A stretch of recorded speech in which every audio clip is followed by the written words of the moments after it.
नमस्कार, मैं स्वप्निल श्रीवास्तव, अधिवक्ता उच्च न्यायालय। मेरे निःशुल्क विधिक सलाह परिक्षेत्र में आपका हार्दिक स्वागत है। हमारे देश के उत्तर प्रदेश में स्थित विश्वविख्यात अयोध्या नगरी, मर्यादा पुरुषोत्तम भगवान श्री राम का जन्म स्थान, जो वर्षों से विवादों से घिरा था, समापन हुआ माननीय सर्वोच्च न्यायालय के आदेश से। उसी ऐतिहासिक फैसले के मुख्य बिंदु। सर्वोच्च न्यायालय में तत्कालीन मुख्य न्यायाधीश श्री रंजन गोगोई जी की अध्यक्षता में 5 जजों की विशेष पीठ इसीलिए बनाई गई जो तय करे कि राम जन्मभूमि स्थल पर वैधानिक अधिकार किसका है। इसी स्पेशल बेंच के फैसले के मुख्य बिंदु अब आपके समक्ष प्रस्तुत है। भारतीय पुरातत्व सर्वेक्षण ASI की रिपोर्ट के आधार पर माननीय सर्वोच्च न्यायालय ने कहा कि विवादित ज़मीन पे खुदाई करने के बाद ढांचा तो मिला, लेकिन वो इस्लामिक ढांचा नहीं था, जिससे सिद्ध होता है कि वहाँ कभी भी बाबरी मस्जिद नहीं बनी थी। अर्थात जहाँ बाबरी मस्जिद बनी थी वो भूमि पहले से खाली नहीं थी। तथ्यों और सबूतों के आधार पर मुस्लिम पक्ष उस विवादित भूमि पर अपना अधिकार सिद्ध करने में नाकाम रहा, इसलिए उस ज़मीन पर रामलला का अधिकार है। यही कहते हुए शिया वक्फ बोर्ड और निर्मोही अखाड़े के हक के दावे को खारिज किया गया। निर्मोही अखाड़े की दलील थी कि विवादित भूमि के आंतरिक और बाहरी अहाते पर भगवान श्री राम का जन्म होना मान्य है। हम रामलला के सेवायत हैं और यह हमारे अधिकार में सदियों से चला आ रहा है।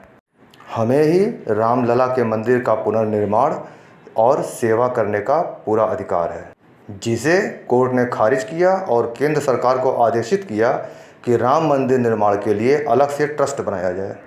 वहीं शिया वक्फ बोर्ड की दलील थी कि मस्जिद को मीर बाकी ने बनवाया था, जो शिया थे, इसलिए सुन्नियों को मस्जिद न दिया जाए। इसे भी माननीय सर्वोच्च न्यायालय ने सबूतों के अभाव में खारिज कर दिया। सभी पक्षों को सुनने के बाद माननीय सर्वोच्च न्यायालय ने कहा कि विवादित ज़मीन पर रामलला का ही मालिकाना हक है और आगे आदेशित किया कि सुन्नी वक्फ बोर्ड को अयोध्या में ही मस्जिद निर्माण के लिए 5 एकड़ भूमि दिया जाए। यहाँ यह जानना अति आवश्यक है कि 30 सितंबर 2010 को माननीय उच्च न्यायालय इलाहाबाद ने एक आदेश पारित किया था, जिसमें ऑनरेबल कोर्ट ने कहा था कि विवादित भूमि 2.77 एकड़ का बंटवारा सुन्नी वक्फ बोर्ड, निर्मोही अखाड़ा और रामलला विराजमान के बीच कर दिया जाए। माननीय उच्च न्यायालय के इसी आदेश की वैधता को चुनौती माननीय सर्वोच्च न्यायालय के समक्ष दी गई, जिसका निस्तारण माननीय सर्वोच्च न्यायालय ने अपने आदेश दिनांक 9 नवंबर 2019 से किया, जो आदेश सर्वमान्य और सर्वोपरि है। माननीय सर्वोच्च न्यायालय के इस ऐतिहासिक फैसले के बाद उसी स्थान पर राम के मंदिर का निर्माण साफ हो गया। माननीय सर्वोच्च न्यायालय ने अपने आदेश में कहा कि अंग्रेज़ों के ज़माने 18वीं शताब्दी तक उस स्थल पर नमाज पढ़ने के कोई भी सबूत नहीं मिले और हिंदुओं के इस विश्वास पर कि उसी स्थान पर रामलला का जन्म हुआ था कोई संदेह नहीं किया जा सकता, कोई सवाल नहीं उठाया जा सकता। यह कहकर सर्वोच्च न्यायालय ने वर्षों से चले आ रहे विवाद को समाप्त कर दिया। अंतिम सुनवाई लगातार 40 दिनों तक चली। सभी पक्षों को भली भांति सुना गया। इसके बाद ऑनरेबल कोर्ट ने कहा कि विवादित ज़मीन को राम जन्मभूमि न्यास को सौंप दिया जाए। उन्हीं का इस पर पूरा मालिकाना हक सिद्ध होता है। 9 नवंबर 2019 को ऑनरेबल सुप्रीम कोर्ट का यह फैसला आया। इसके बाद रामलला के जन्मभूमि पर राम मंदिर का भव्य निर्माण कार्य शुरू हो चुका है। जो अब निर्विवाद है, और सुन्नी वक्फ बोर्ड को 5 एकड़ की ज़मीन अयोध्या में ही दे दी गई है।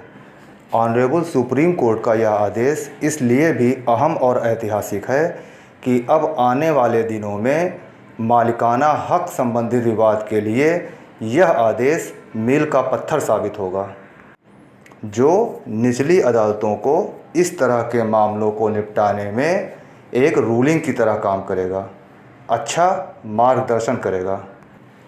एक महत्वपूर्ण बात बता दूं, माननीय सर्वोच्च न्यायालय जब किसी केस को अंतिम रूप से डिसाइड करती है तो वह फैसला अपने आप में एक कानून बन जाता है जो सर्वमान्य होता है, और यह तब और ख़ास हो जाता है जब इसे 5 माननीय जजों की विशेष पीठ ने सुनाया हो। यही मुख्य बिंदु थे माननीय सर्वोच्च न्यायालय के अहम और ऐतिहासिक फैसले के। अगर आपको किसी भी तरह के कानूनी सलाह या कानूनी सहयोग की ज़रूरत हो तो आप निसंकोच मुझे मेरे नंबर पर फ़ोन करें या व्हाट्सएप मैसेज भी कर सकते हैं। आपको कानूनी सलाह और कानूनी सहयोग देना ही हमारा लक्ष्य है। धन्यवाद।